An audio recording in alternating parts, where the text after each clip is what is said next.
Hurmatli o'quvchilar, yana bitta yangi savolimizni o'rganib chiqamiz sizlar bilan. Qaysi transport vositasining haydovchisi qoidani buzib burilmoqda deyapti. Mana suratni katta qilib olamiz. Aslida ikkalasi ham buzib burilmoqda. Mana bu bir belgimizni harakatlanish to'g'ri kelgan belgimizni vaqtinchalik qo'ygan. Bunga ham ta'sir qiladi.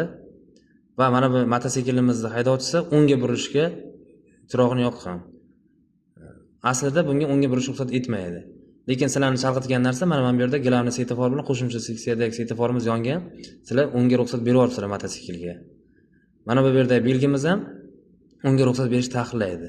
Svetofor chirog'i yongan holatda ham buyuruvchi belgimizga e'tibor qilamiz va faqat to'g'riga yengil avtomobilga ham, mototsiklga ham to'g'ri ruxsat etiladi.